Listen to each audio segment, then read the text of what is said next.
everyone! Today we're going to discuss secrets and other references you might have missed while watching the newly released Sonic the Hedgehog 2.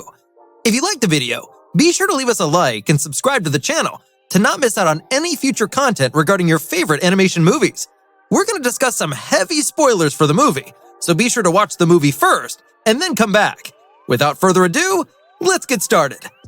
The film's beginning sequence is a visible comparison to the introduction of Sonic Adventure, with manhole covers blowing up with splashing water in the center of the city, and Fowler has picked up a lot of ideas from Sonic Adventure and its spin-off.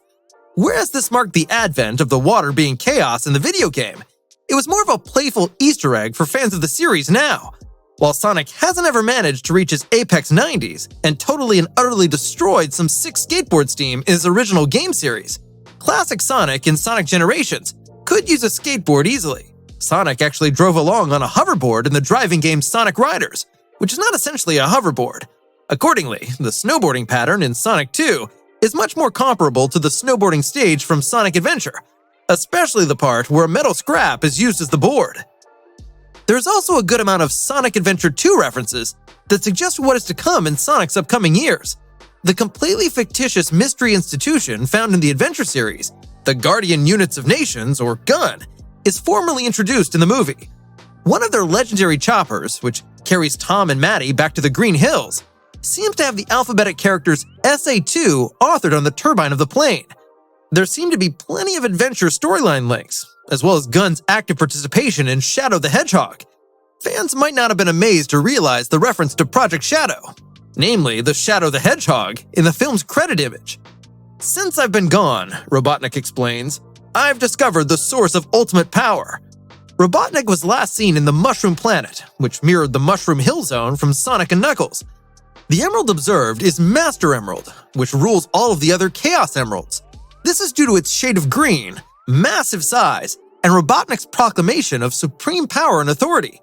Robotnik will unquestionably use this to start trying to outmatch Sonic. In addition, we see a sneak peek of an old temple. It could be a real version of Sonic and Knuckles' Hidden Palace Zone, as the Hidden Palace Zone encapsulated Master Emerald in that video game, so it is really physically possible. When Tails popped up in the first movie's post-credits incident, diehards all over the world commended.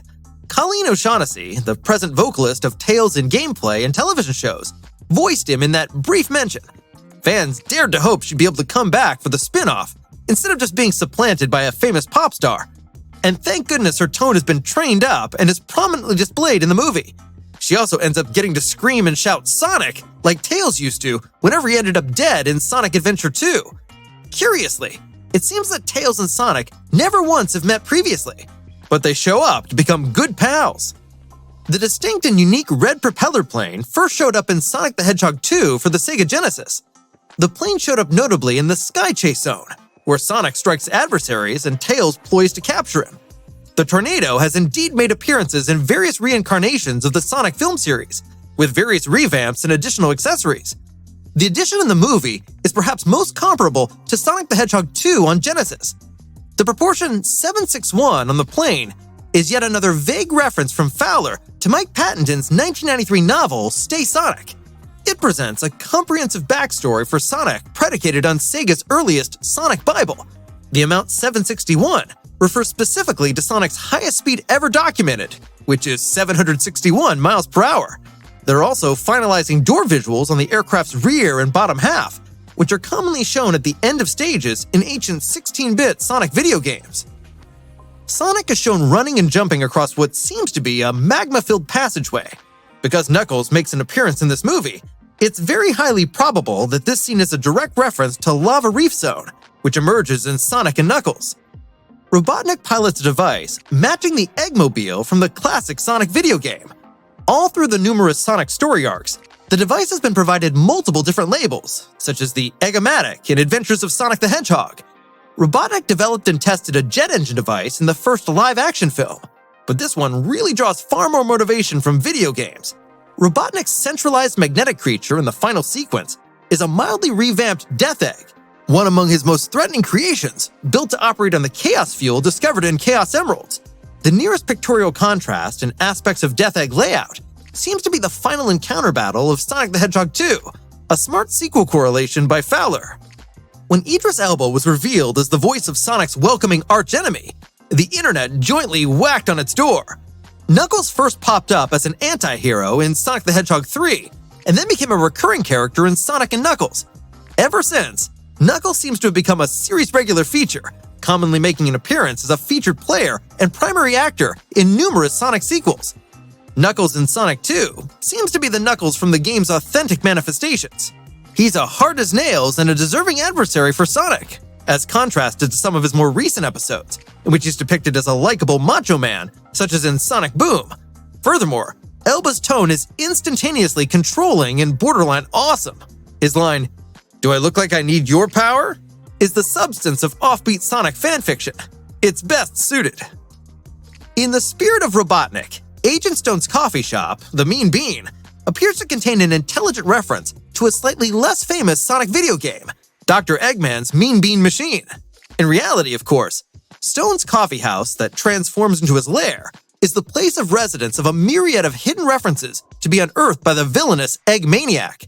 Because when trying to design prospective future disguises for Robotnik, for instance, his legendary style from Sonic X can be cited along with a few others. This is only spotted for a brief moment, and you will miss it if you blink. Fowler has decided to borrow not only from the game's legends, but also from the comic strips. Knuckles' background story gives us information about the Echidna tribe, which is optimally investigated in the Sonic the Comic Book series. The tribe initially showed up in the original script, led by Pachacamac, who is now acknowledged to be Knuckles' biological dad. The battle between Longclaw's Owl tribe and the Echidna tribe might be an interpretation of a profound plotline in the comic book series about the Echidnas and Drakons.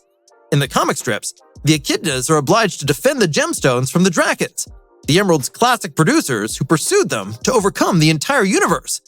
We might very well have already seen the Drakons as the strange alien figures that spring up from Robotnik's cylinder gateway before Knuckles shows up in Sonic 2. Fans of the Sonic video games will acknowledge the design and layout of the movie poster.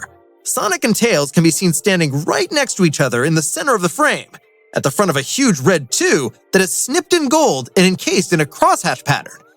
Dr. Robotnik casts a shadow in the backdrop, trying to hold on to the pair and trying to advance on the protagonists. If audiences feel as though they've seen this before, it's because this is a near-exact knockoff of the cover image from the classic Sonic the Hedgehog 2 video game for the Sega Genesis. After all, there are indeed a few small variations. In the classic version, the gigantic Stone 2 was trying to crack under Robotnik's hands, while Sonic and Tails had subtly divergent postures. Nonetheless, it's clear that Paramount Pictures was encouraged by the legendary cover and chose to pay homage to the movie's cherished original source. Fans of the original Sonic the Hedgehog might very well remember that one of the game's hardest identified levels was the level known as the Labyrinth Zone, and it was placed in a relatively shallow tomb. Sonic had to avert not only the usual excess of peaks, snares, and deadly robotic systems, but much of the tomb was submerged in water, with high tides going up and down. Sonic would have had to hold his breath as he managed to navigate the labyrinth, and he would submerge if the player did not discover air pockets in time, of course. As Sonic's inhalation and exhalation countdown ticks down, the stage's soundtrack becomes frenzied, and numbers add up above Sonic, implying how much time he has left. Sonic suffocates when the count 0 shows up, his blue face distorted in agonizing pain. It also slowed right down the swift hedgehog, which tampered with the context of scheduling that players had established over the journey of the video game. Viewers who look very closely at the poster will realize a monastery in the surroundings encircled by crystal clear waters. There seem to be many more relatively small channels of water flowing out of the tomb, implying that it has been swamped. Some fans seem to think they have seen a sneak peek of the Labyrinth Zone in the movie. If this is truly the case, the strange and mysterious tomb illustrated on the poster of the movie could very well be our first peek of the legendary level's outer walls. That's it for today. Have you noticed some of these references already? Did we leave out another secret or Easter egg? Let us know in the comments down below. Be sure to leave us a like if you enjoyed the video and subscribe for more content on the biggest upcoming blockbusters. Until next time,